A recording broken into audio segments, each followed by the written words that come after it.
집단 학살 부차에서의 전쟁 범죄가 바로 러시아군의 방식. 기사 내용 요약. 체첸, 시리아, 아프간에서도 그랬고 지금 우크라 전역에서도 마찬가지. 주민들 항복하게 만들려 전쟁 범죄 저질러. 서울 뉴시스 강영진 기자. 러시아군이 퇴각한 우크라이나 수도 키예우 인근 부차에는 수십 명의 시신이 길거리에 방치돼 있었다. 또 주민 수백 명이 처형되는 등 인종학살의 증거도 나왔다. 미국 워싱턴 포스트는 3일 러시아군이 이처럼 민간인을 상대로 잔인한 행동을 한 건 이례적이 아니며 러시아군의 전쟁 방식이라는 칼럼을 실었다. 러시아 독재자 블라디미르 푸틴은 한 가지 점에서 옳다. 그의 침공이 우크라이나 시민들이 군대를 해방군으로 환영하게 만들었다. 러시아군이 한 달 이상 점령했던 키이우 인근 도시의 우크라이나 시민들이 우크라이나군을 해방군으로 맞았다. 우크라이나 정부는 지난 2일 키이우 지역이 러시아군에서 해방됐다고 선언했다. 1944년 자유 프랑스군이 파리에 입성하는 듯했다. 시민들이 해방을 크게 기뻐한 것은 너무나 당연했다. 키이우 인근 부차엔 쫓기다가 사살된 시민들이 도로에 방치돼 있는 모습이 있었다. 부차 시장은 집단 무덤 두 곳에서 발견된 시신이 약 279이며 도로에 방치된 시신이 40여 구라고 밝혔다. 부차에서 벌어진 참상은 전혀 예외적이지 않다. 우크라이나 전역에서 러시아군이 저지를 전쟁 범죄의 증거가 차고 넘친다. 휴먼라이트 워치는 러시아군이 강간, 즉결처형, 약탈 사례를 기록해왔다. 마리우폴에서 러시아군은 시민들이 대피 있는 극장을 폭격했다. 러시아어로 어린이들이라는 커다란 글씨가 있는 곳이었다.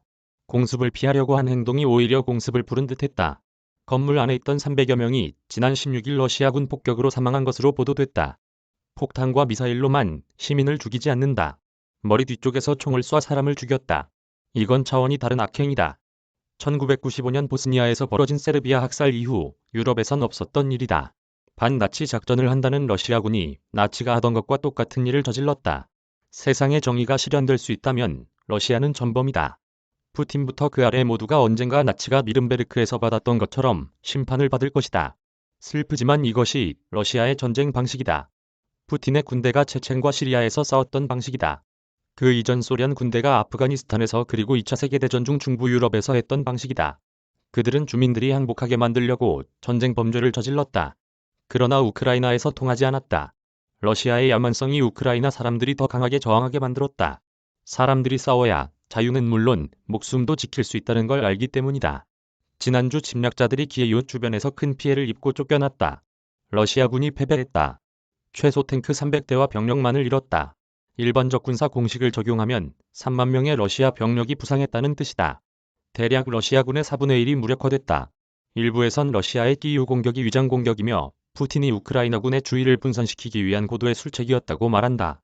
그렇지만 역사는 러시아의 패배를 역사에 남을 군사적 재앙으로 기록할 것이다.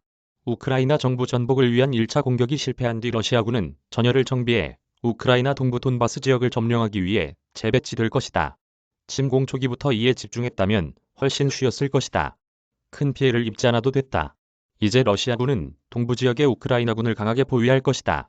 2014년부터 러시아 지원 반군과 싸워온 군대다. 이 전쟁이 어떻게 끝날 것인가? 아무도 알 수 없다. 우크라이나 시민들은 당연히 러시아군의 잔혹성에 분격해 침략자들에게 영토를 내주려 하지 않을 것이다. 영토를 내주면 그 지역 주민들을 스탈린 시대의 지옥에 떨어뜨리는 꼴이라고 생각하기 때문이다.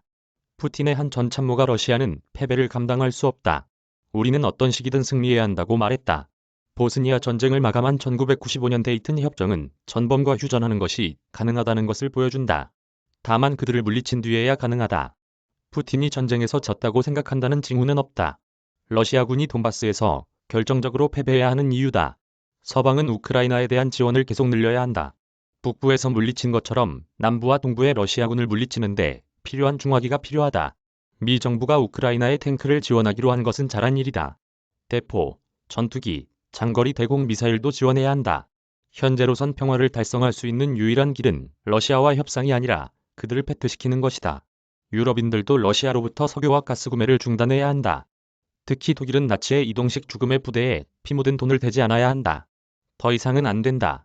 이메일 주소